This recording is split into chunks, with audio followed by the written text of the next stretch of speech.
आज की क्लास की शुरुआत एक नए कोट के साथ करेंगे। कोट है, मेहनत इतनी खामोशी से करो कि कामयाबी शोर मचा दे। ठीक ही कहा है कि व्यक्ति को ओवर कॉन्फिडेंट नहीं होना चाहिए, व्यक्ति को कॉन्फिडेंट होना चाहिए। व्यक्ति को मेहनत करें और बड़ी खामोशी के साथ करें, क्योंकि कामयाबी स्वतः ही अपने आप शोर मचा कर आती है।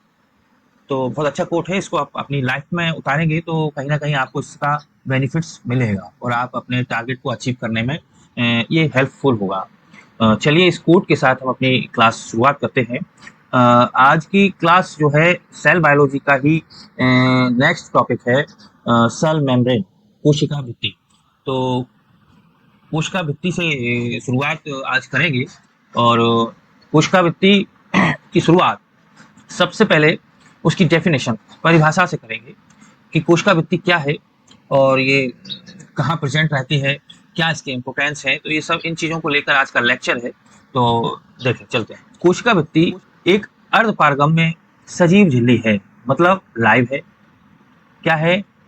लाइव है, जो प्रत्येक सजीव कोशिका के जीव द्रव्य को घेर कर रखती है। कोशिका झिल्ली का निर्माण 3 परतों से होता है। इसमें बाहरी और भीतरी परतें प्रोटीन द्वारा बनी होती हैं और मध्य की परत लिपिड्स या वसा द्वारा होता है, वसा के द्वारा निर्मित होता है। तो ये एक प्रकार की सेमी परमिएबल मेम्ब्रेन होती है, अर्धपारगम्य झिल्ली होती है, लाइव होती है, जीवित होती है ना। और क्या करती है ये? कोशिका के जो जीव द्रव्य है, जो कोशिका सेल्स का जो जीव द्रव्य है, उसको चारों तरफ से कवर करती है, चारों तरफ से घेर के रखती है।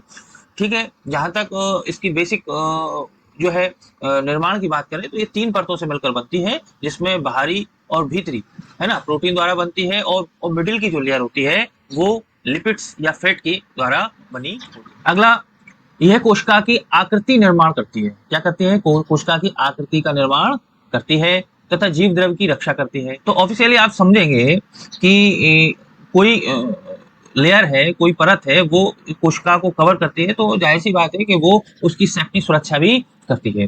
तो इसके द्वारा जो है एक विसरण की क्रिया भी होती है, अंतरकोशिकीय विसरण होता है, परासरण की क्रिया को भी नियंत्रित करता है। अब ये विसरण क्या होता है, परासरण क्या होता है, आगे हम देखेंगे, इसमें इसी लेक्चर में आगे हम देखेंगे ये कौन कौन सी क्रियाएं होती हैं। ठीक है, तो इन क्रियाओं के द्वारा ये विभिन्न रचनाओं के निर्माण में सहायक होती है। तो ये बेसिकली कोशिका झिल्ली की परिभाषा और कुछ इसके जो है फंक्शंस हैं। इन फंक्शंस के द्वारा ये सेल में जो है अपने प्रॉपर्टीज को शो करती है।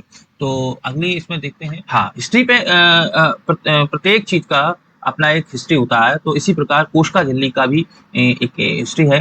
कोशिका झिल्ली को सी क्रेमर है ना, सी क्रेमर और नेगेली 1855 में कोशिका कला कहा इन्होंने।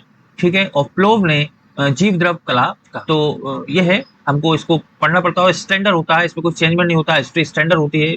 इससे हमको ये पता चलता है कि इस पर कितना रिसर्च चला, कब से रिसर्च चल रहा है, उससे हमको थोड़ा सा इम्प्रूवमेंट समझ में आता है कि कहाँ कहाँ इसको इम्प्रूवमेंट हुआ, कहाँ कहाँ रिसर्च कितना डेवलप इसके क्षेत्र में हुआ है।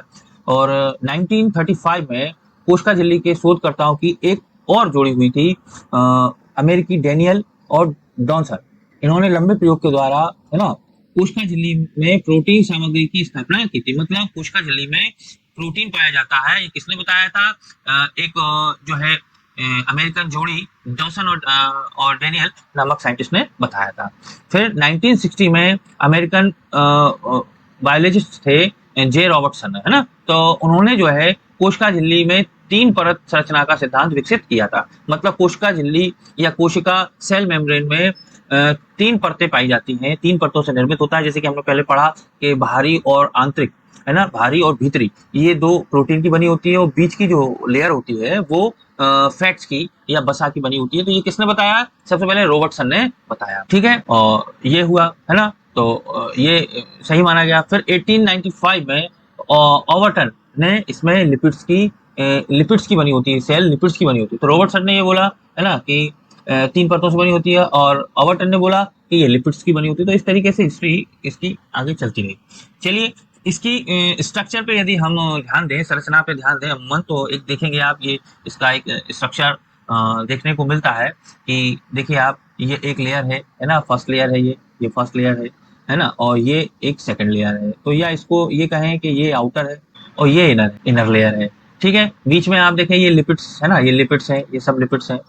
इसको पेन को मैं दूसरे कलर में लेता हूँ। हाँ, तो ये लिपिड्स हैं, देखें आप, ये लिपिड्स के हैं। और ये चैनल्स है ना, ये प्रोटीन्स है, ये प्रोटीन्स है, ये आप देखें इंटीग्रल प्रोटीन है ना, पेरिफेरल प्रोटीन्स, ये सब चीजें हैं। ये चैनल है, ये चैनल शो कर रहा है। तो चैनल की क्या यूज होगा ये भी हम आपको बताएंगे, है ना। ग्लाइकोप्रोटीन, कार्बोहाइड्रेट्स, ग्लाइकोलिपिड्स, इस तरीके से ये सब व्यवस्थित होकर सेल मेम्ब्रेन का निर्माण। अगला आप देखेंगे प्लाज्मा झिल्ली का रासायनिक संगठन, chemical composition of plasma membrane. तो केमिकल कंपोजिशन में हमको ये दिखाई देता है नॉर्मल, जैसा हमने पहले भी पढ़ा है कि समस्त जैव झिल्लियां प्राय लिपिड्स, प्रोटीन और कार्बोहाइड्रेट की बनी होती हैं। लिपिड्स और प्रोटीन की उपस्थिति के कारण इसको क्या कहते हैं, लाइपोप्रोटीन झिल्ली, मतलब लाइपोप्रोटीन मेम्ब्रेन भी कहते हैं। कुछ झिल्लियों में न्यूक्लिक एसिड्स और एंजाइम भी पाए जाते हैं। तो लाइपोप्रोटीन मेम्ब्रेन भी इसको कहते हैं क्योंकि इसमें लिपिड्स पाया जाता है, इसमें प्रोटीन्स पाया जाता है। तो लाइपोप्रोटीन नाम, लाइपोप्रोटीन में लाइपो फैट्स को शो करता है, प्रोटीन को शो करता है, तो ये लाइपोप्रोटीन नाम से भी इसको जाना जाता है। अगले पॉइंट में हम देखेंगे कि ये लिपिड्स में कितना क्या लिपिड्स पाया जाता है, क्या होता है। तो सेल जो मेम्ब्रेन होती है उसका जो शुष्क भार होता है, ड्राई वेट होता है, उसमें 21 से 50% भाग जो है लिपिड्स का होता है। और मुख्य रूप से ये 3 लिपिड्स के पाए जाते हैं इसमें। Number 1 phospholipids, number 2 glycolipids, number 3 sterols. तो ये रहते हैं। अब जो लिपिड्स उपस्थित होते हैं सेल मेम्ब्रेन में उपस्थित लिपिड्स ध्रुवीय प्रवृत्ति के होते हैं, पोलर नेचर के होते हैं। तो पोलर नेचर क्या होता है वो हम उसको आगे पढ़ेंगे, क्योंकि यहाँ ये बहुत मतलब बड़ा वीडियो हो जाएगा, तो इसलिए पोलर नेचर, ध्रुवीय प्रवृत्ति क्या होती है, नॉन पोलर नेचर क्या होता है, ये सब बताएंगे। इसमें एक जल स्नेही सिर मतलब हाइड्रोफिलिक हेड होता है और 2 जल विरोधी पूंछ यानी हाइड्रोफोबिक टेल होती है, जो कि आपस में ग्लिसरॉल ब्रिज के द्वारा क्या होती है, जुड़े रहते हैं। तो हाइड्रोफिलिक जल स्नेह, हाइड्रोफोबिक जल विरोधी। तो जल स्नेही का मतलब जल के प्रति आकर्षित होना, अट्रैक्ट होना। तो एक हेड पाया जाता है। और हाइड्रोफोबिक टेल मतलब जल के प्रति क्या होना, विरोध प्रदर्शित करना, जल से दूर भागना। तो ये 2 इसमें टेल पाई जाती है। ठीक है, जो एक ग्लिसरॉल ब्रिज के द्वारा क्या होती है, ग्लिसरॉल ब्रिज के द्वारा ये कहीं ना कहीं कनेक्ट होती है। ठीक है, प्रत्येक मेम्ब्रेन में 2 लिपिड्स के स्तर होते हैं। प्लाज्मा मेम्ब्रेन का आधारिक स्तर है, पानी में घुलनशील पदार्थों का अपारगम में अवरोध की भांति कार्य करता है। चलिए, इसमें नेक्स्ट पॉइंट में हम देखेंगे लिपिड्स का जो हाइड्रोफिलिक सिर होता है, हाइड्रोफिलिक सिर होता है वो कोलिन और फॉस्फेट और ग्लिसरॉल का बना होता है।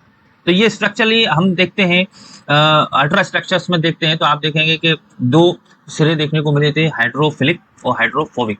हाइड्रोफिलिक जो हेड होता है वो कोलिन का, फॉस्फेट का और ग्लिसरॉल का बना होता है। जबकि इसकी जो पूंछें हैं जो हाइड्रोफोबिक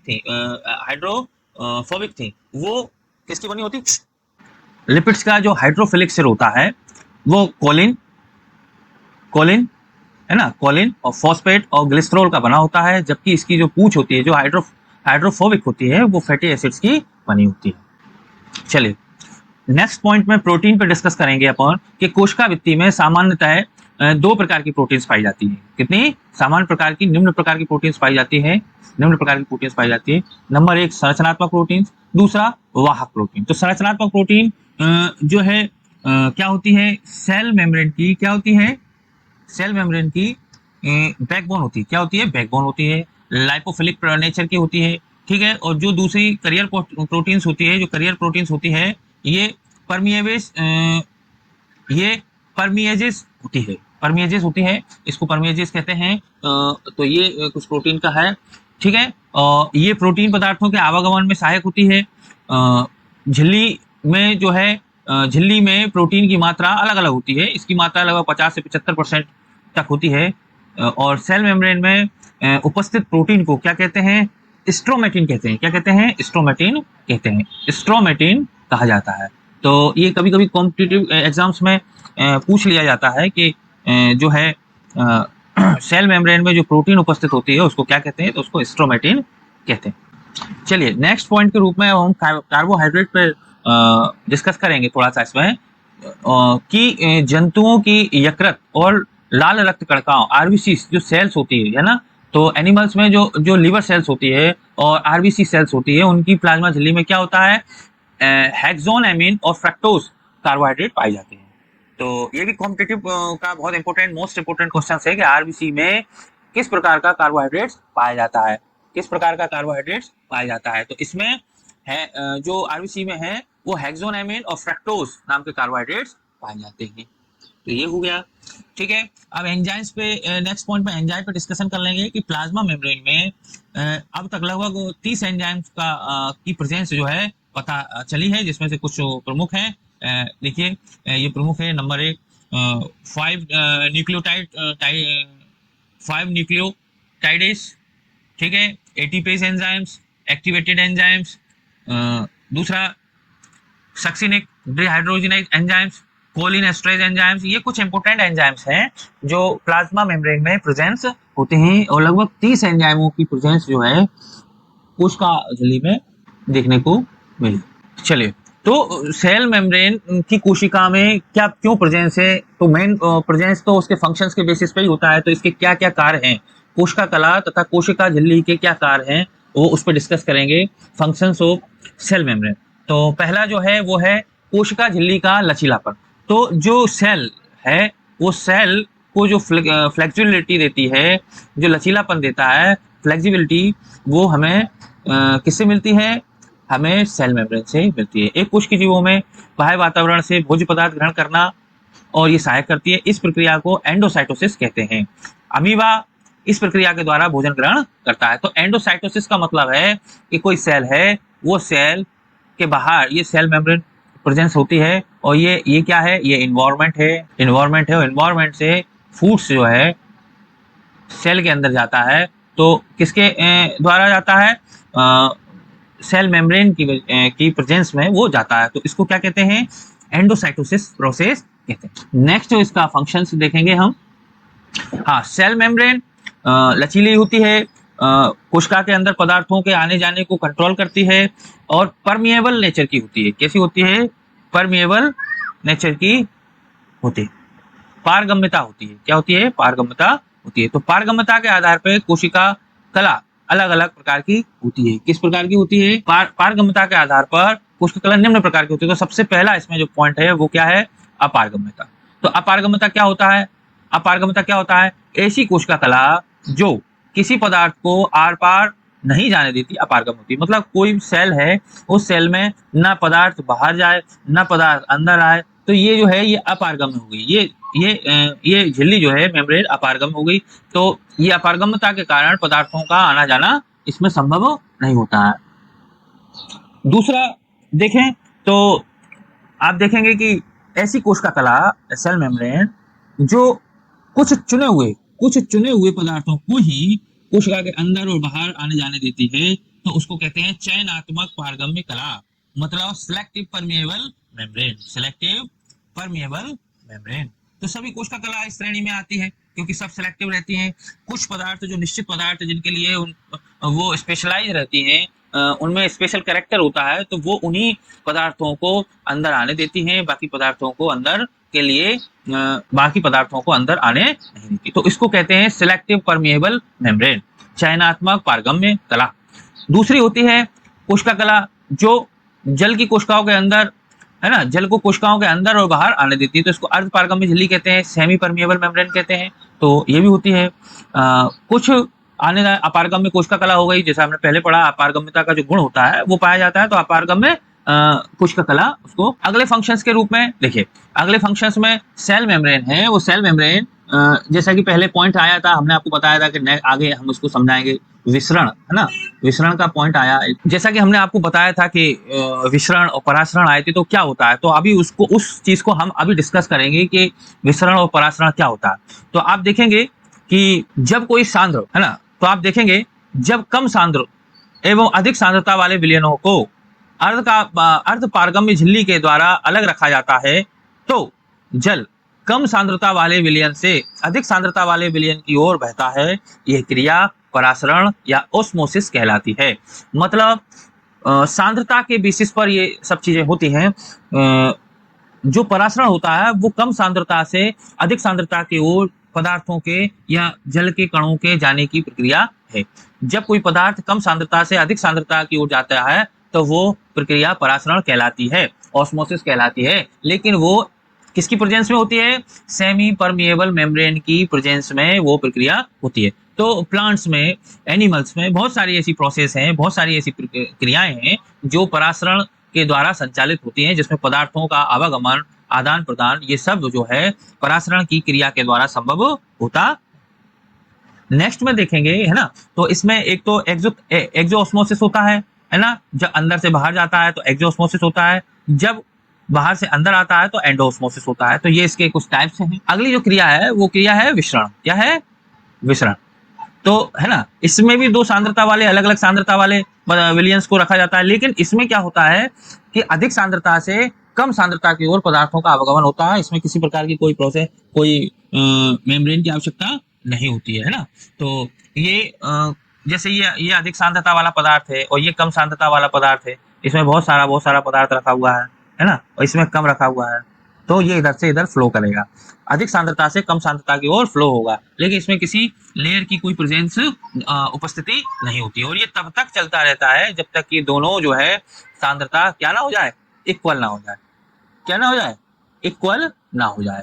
तो ये तब तक चलता रहता है। ठीक है, तो इसको कहते हैं विसरण। अमूमन हमको देखने को मिलता है जब हम ये गैसेस में बहुत ज्यादा होता है, गैसेस प्रोसेस में बहुत ज्यादा होता है, लिक्विड्स में होता है, ये तो ये देखने को मिलता है। हाँ, ट्रांसपोर्ट, परिवहन कितने प्रकार के होते हैं? तो मुख्यतः ये प्रोसेसेस होती हैं, परासरण होता है, विसरण होता है। तो इसी आधार पे जो इनमें ट्रांसपोर्ट होता है, परिवहन होता है, वो दो प्रकार का होता है। कितने प्रकार का होता है? दो टाइप का होता है। दो टाइप का होता है। एक तो होता है निष्क्रिय परिवहन, मतलब पैसिव ट्रांसपोर्ट, और दूसरा होता है सक्रिय परिवहन, एक्टिव ट्रांसपोर्ट। तो निष्क्रिय परिवहन क्या होता है? ये देखिए, एक्टिव ट्रांसपोर्ट और पैसिव ट्रांसपोर्ट। तो जाहिर सी बात है कि निष्क्रिय परिवहन को हम जब देखेंगे तो इसमें आपको देखने को मिलता है कि जब किसी प्रकार का कोई किसी की प्रेजेंस ना हो और हमको अपनी कंडीशंस के अगेंस्ट काम ना करना पड़े, तो वो निष्क्रिय परिवहन होता है, पैसिव ट्रांसपोर्ट होता है। मतलब उसमें किसी प्रकार की कोई एनर्जी वेस्टेज नहीं होती है।